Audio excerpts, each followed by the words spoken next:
Yeah. Beautiful, man. Beautiful. I'm going to touch upon another subject because this is Passport Bros. Mashallah. Yeah. You chopping? You chopping? Gotta have a passport to be here. Oh, yeah. And so, And which, by the way, everybody should have one. yeah, everybody should have one. Yeah. Really should. And so what I want to do is I want to make a disclaimer so that everybody know that when we talk about passport broing, I'm not talking about tricking, okay? Because, you know, all the brothers that I know, they're not about that. And so all those that may be out there that are influenced with that, I'm totally, you know what I'm saying, I try to preach against that. You know what I'm saying? I'm like, you know, that's not where we at. So the whole concept of Passport Bros is that brothers who are pretty much fed up with the whole modern woman situation, and they're trying to get to a place where they can be in the company of more wifeable women that are trained to be wives, because we have a deficit in the States where women are not trained to be wives. So with your experience, okay, what advice would you give to young brothers in relation to what is needed in that arena, as far as what they should be looking for, and areas that they should be looking for, okay? And then we're gonna let him go ahead and chime in after you on that. Wow. That's a very complicated but simple question, because, you know, from where we have evolved, you know, where we're coming from. I go back. I mean, I'm probably older than both of you. And I remember a time when, you know, my family, we were in the US organization. And I remember a time when we would go down to Imperial, where there was this, you know, building called the Hekalu, right? And this is where, you know, the Karinga is where he taught, and this is where he developed Kwanzaa and all this, you know. So it was all about, you know, men leading men. You know, you were afraid to get out of line because you knew that these brothers would come, you know, and they would check you, you know, if you weren't really in line, you know. So, you know, you were afraid to be out of line. And then at the same time, you know, you wanted to show, you know, the women that, you know, you were a young man. I was a young Simba, you know, so I couldn't wait to get old, you know, so I could be like these guys. I wanted to be a boot dancer. I wanted to do all this kind of stuff. But when I got old, you know, Jahiliyyah came in, and, you know, we started, you know, Jahiliyyah, what do you mean? we talking about, you know, ignorance, foolishness, whatever you want to call it, you know. And I found, you know, kind of became the you know, Malik of Jahiliyyah. I was like the king of Jahiliyyah. You know, I wanted to show that, you know, I can do that. You know what I mean? So, so taking it back to what we need to do, we have to reclaim our role as men.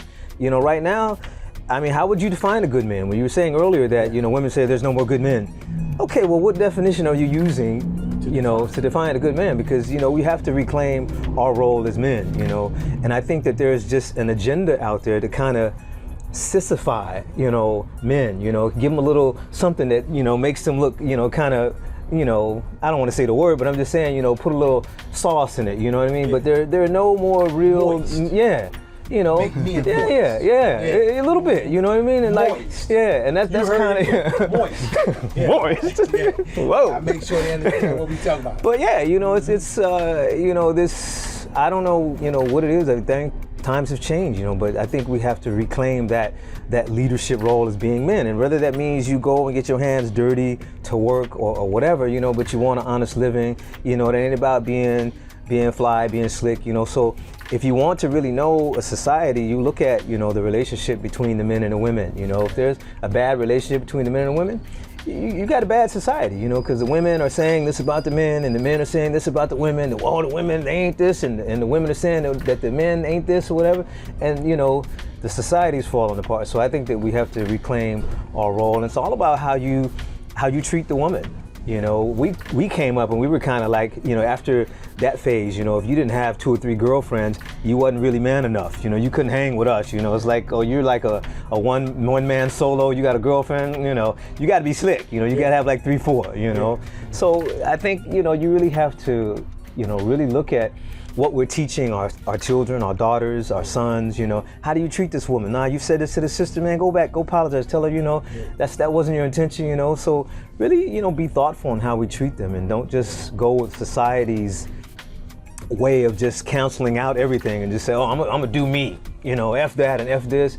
No, because at the you know, end of the line, you know, someone is watching, you know, and if you believe in God or whatever, you know, there's someone tallying all these things that we're doing, you know. So we want to try and, you know, have, you know, the best outcome, you know, and I think it comes with our relationship with each other, you know. You have to reclaim that role, you know. Yeah, no moistness, man. No moistness. Remember that. Anti-moist society. Anti-moist. Anti-moist society. Chime in on that, bro. You know, the professor, he said it, you know. Okay. I just think about, you know, the way I was raised, the way a lot of my peers were raised. And I think about it, a lot of us didn't have men in the household. I think about a lot of my peers that grew up, a lot of us were fatherless. So we took to the streets, you know, to find our manhood, whether that was banging or whatever the situation was. We took to the streets to find our manhood.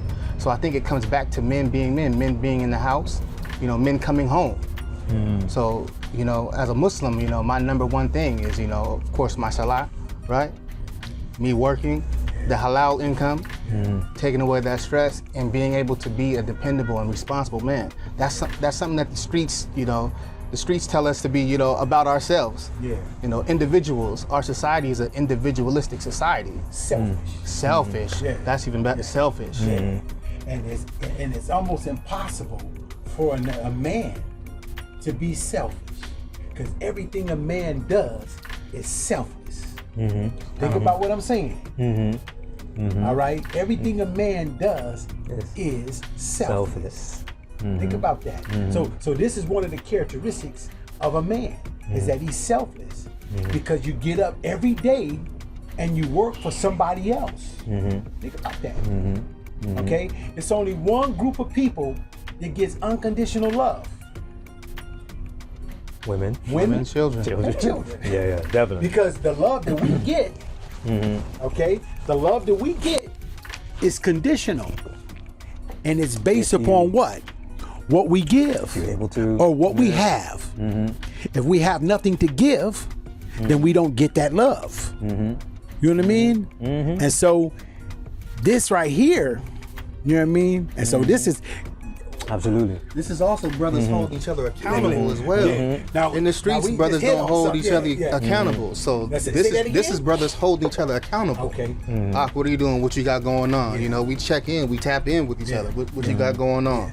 You know, where you going for Juma this Friday? You know, we tap in with each other. We hold each other accountable, and so, you know, that's part of it as well. Absolutely. You know what? Let me see. I gotta say this right here. And I said this before, and I'm gonna keep saying it until brothers realize it.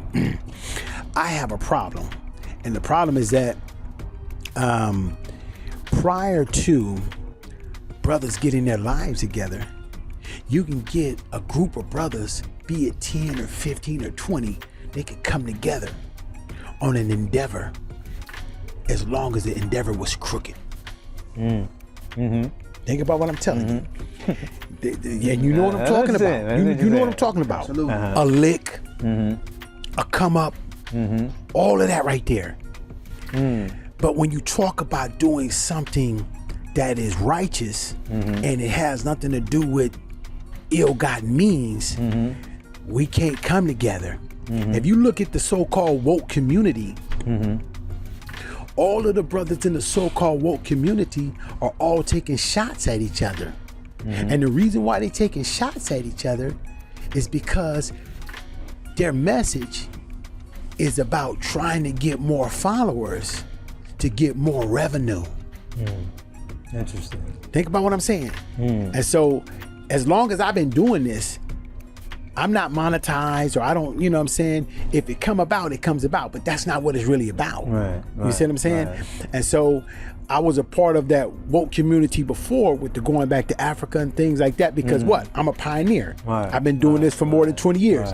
But when I saw how negative it became, I mean, they were bickering, they were fighting, would tell stories about each other, they were going behind each other's backs, all kind of stuff. That's why I shut down the last podcast and I walked away. Okay, think about that. And that was the reason why. And so these are problems that we have when we, you know what I mean? Yeah. And so I see that. It's because you look at the people who are out there, like when Kevin Samuels was doing his thing, he had a lot of haters. A lot of haters were hating on the brother, but now we see that the brother was telling the truth. And then it come out that some of the biggest haters, they was cheating on their wives. Everything that he cheaters and haters. Look at cheaters and haters and I'm not even gonna say no names. Everybody know who I'm talking about. And then get divorced from their wives. And then say about her, I outgrew her. Wow. You see what I'm saying? So, you know, and it's not about the captain is he can never outgrow the team. No. Because he's the one that builds the team. You see what I'm saying? So if you're the leader of the house, you're the first role model and the first teacher. Absolutely. Okay? Absolutely. So you don't outgrow your team because your team supposed to be growing with you. Absolutely. You know what I mean? And so Kevin talks about a lot of different points right there. I like to shout him out. Why? Because he is the one that, you know, speaks about Passport Bros in an indirect way, but also brother Phil Scott. Philip Scott, check out his show. You know what I'm saying? He's really, really knocking it down about the Passport Bros and really coming real hard. He has a lot of clips on there where he speaks in terms of a lot of these issues.